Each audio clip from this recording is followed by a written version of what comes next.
السلام علیکم ورحمۃ اللہ وبرکاتہ۔ بسم اللہ الرحمن الرحیم۔ الرحیق المختوم۔ نبی کریم صلی اللہ علیہ وسلم کے سیرت کے حوالے سے آج ہم جانیں گے قبیلوں اور ویکتیوں کو اسلام کی دعوت۔ ذی-قعدہ 10 نبوی سن 619 عیسوی کے جون کا آخری حصہ یا جولائی کا شروع کا حصہ میں اللہ کے رسول صلی اللہ علیہ وسلم طائف سے مکہ تشریف لائے اور یہاں قبیلوں اور ویکتیوں کو پھر سے اسلام کی دعوت دینی شروع کی۔ کیونکہ حج کا موسم قریب تھا، اس لیے حج ادا کرنے، اپنے منافع اور اللہ کی یاد کے لیے دور و نزدیک ہر جگہ سے پیدل اور سواروں کا آنا شروع ہو چکا تھا۔ اللہ کے رسول صلی اللہ علیہ وسلم نے اس موقع کو غنیمت سمجھا اور ایک ایک قبیلے کے پاس جا کر اسے اسلام کی دعوت دی، جیسا کہ نبوت کے چوتھے سال سے آپ کا طریقہ تھا۔ البتہ اس 10ویں سال سے آپ نے یہ بھی چاہا کہ وہ آپ کو ٹھکانہ جٹائے، آپ کی سہایتا کرے اور آپ کی رکشا کرے، یہاں تک کہ اللہ کی دی ہوئی بات کا آپ پرچار کر سکیں۔ وہ قبیلے جنہیں اسلام کی دعوت دی گئی۔ امام زہری رضی اللہ عنہ فرماتے ہیں کہ جن قبیلوں کے پاس اللہ کے رسول صلی اللہ علیہ وسلم تشریف لے گئے اور انہیں اسلام کی دعوت دیتے ہوئے اپنے آپ کو ان پر پیش کیا، ان میں نیچے لکھی قبیلوں کا نام ہمیں بتائے گئے ہیں: بنو عامر بن صعصع، محارب بن خثعفہ، فزارہ، غسان، مرہ، حنیفہ، سلیم، عبسہ، بنو نجر، بنو البکا کندہ، کلب، حارث بن کعب، حجرہ، حضرمہ۔ لیکن ان میں سے کسی نے بھی اسلام قبول نہ کیا۔ اسپشٹ رہے کہ امام زہری کی اللیکھت ان سارے قبیلوں پر ایک ہی سال یا حج کے ایک ہی موسم میں اسلام نہیں پیش کیا گیا تھا، بلکہ نبوت کے چوتھے سال یا ہجرت سے پہلے کے حج کے آخری موسم تک 10 سال کی اس مدت میں پیش کیا گیا تھا، اور کسی نشچت ورش میں کسی نشچت قبیلے پر اسلام پیش کرنے کے سمے کو نشچت نہیں کیا جا سکتا۔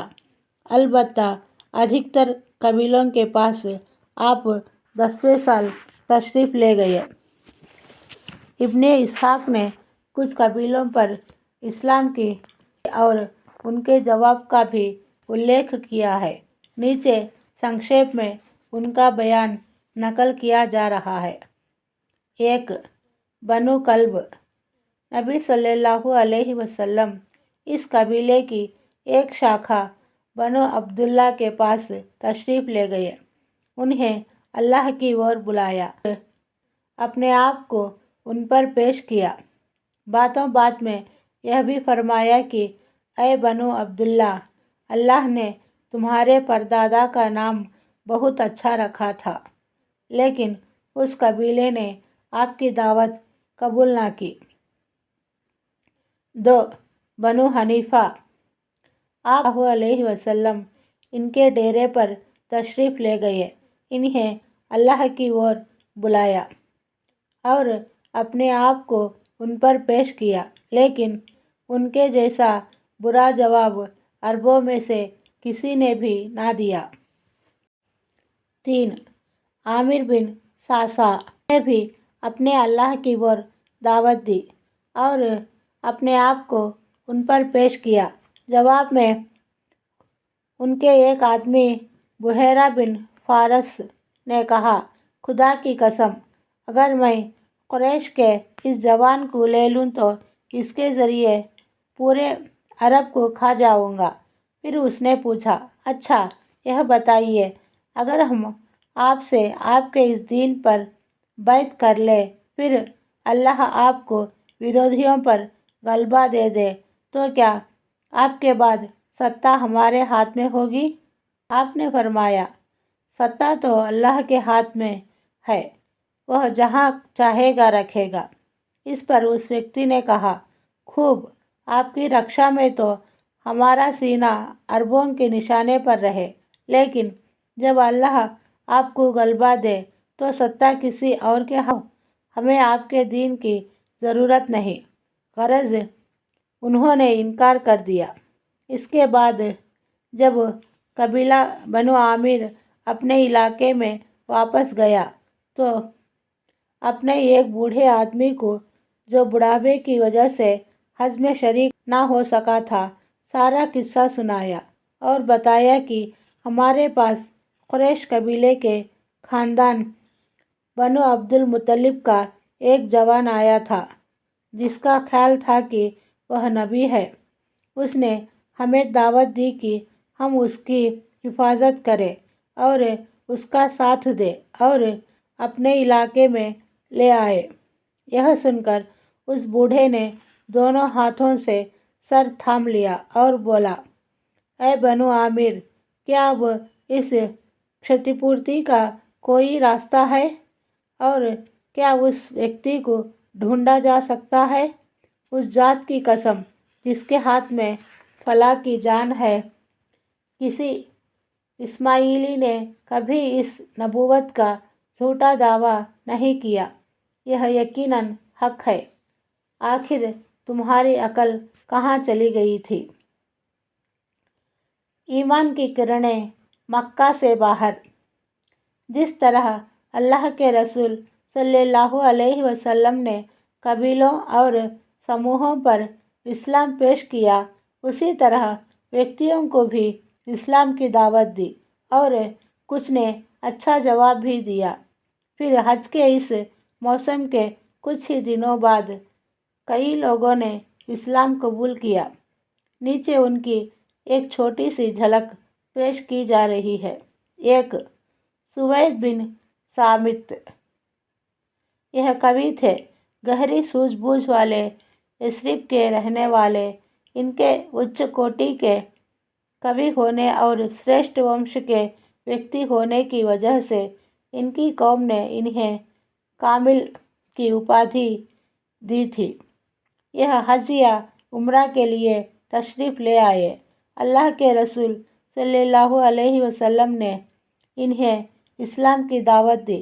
کہنے لگے، شاید آپ کے پاس جو کچھ ہے وہ ویسا ہی ہے جیسا میرے پاس ہے۔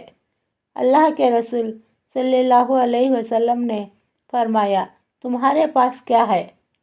سوید نے کہا، لقمان کی حکمت۔ آپ نے فرمایا، پیش کرو۔ انہوں نے پیش کیا۔ آپ نے فرمایا، یہ کلام یقیناً اچھا ہے، لیکن میرے پاس جو کچھ ہے وہ اس سے بھی اچھا ہے۔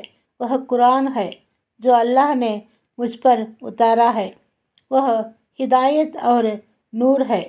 اس کے بعد اللہ کے رسول صلی اللہ علیہ وسلم نے انہیں قرآن پڑھ کر سنایا اور اسلام کی دعوت دی۔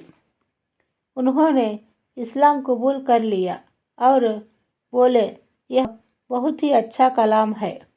اس کے بعد وہ مدینہ پلٹ کر آئے ہی تھے کہ بواس کی لڑائی سے پہلے اوس و خزرج کی ایک لڑائی میں قتل کر دیے گئے۔ انہوں نے سن 11 نبوی کے شروع میں اسلام قبول کیا تھا۔ 2، ایاس بن معاذ۔ یہ بھی یثرب کے رہنے والے تھے اور یہ نویوک سن 11 نبوی میں بواس کی لڑائی سے کچھ پہلے اوس کا ایک پرتیندھی منڈل خزرج کے خلاف قریش سے میتائی کرنے مکہ آیا تھا۔ آپ بھی اس کے ساتھ تشریف لائے تھے۔ اس وقت یثرب میں ان دونوں قبیلوں کے درمیان دشمنی کی آگ بھڑک رہی تھی اور اوس کی تعداد خجرت سے کم تھی۔ رسول اللہ صلی اللہ علیہ وسلم کو پرتنیدھی منڈل کے آنے کا گمان ہوا۔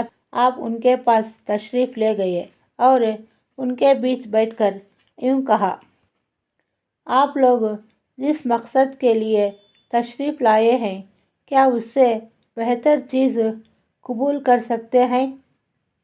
ان سب نے کہا، وہ کیا چیز ہے؟ آپ نے فرمایا، میں اللہ کا رسول ہوں۔ اللہ نے مجھے اپنے بندوں کے پاس اس بات کی دعوت دینے کے لیے بھیجا ہے کہ وہ اللہ کی عبادت کریں اور اس کے ساتھ کسی چیز کو شریک نہ کریں۔ اللہ نے مجھ پر کتاب بھی اتاری ہے۔ پھر آپ نے اسلام کا ذکر کیا اور قرآن کی تلاوت فرمائی۔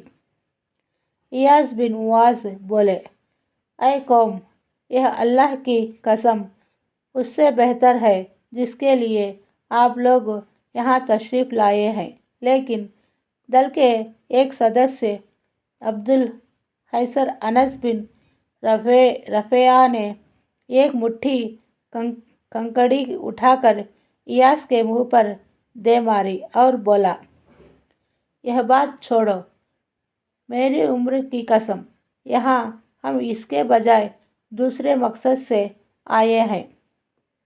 ایاس چپ ہو گئے اور رسول اللہ صلی اللہ علیہ وسلم بھی اٹھ گئے۔ دل قریش کے ساتھ میتری سمجھوتہ کرنے میں سفل نہ ہو سکا اور یوں ہی ناکام مدینہ واپس ہو گئے۔ مدینہ پہنچنے کے تھوڑے دنوں بعد ایاس انتقال کر گئے۔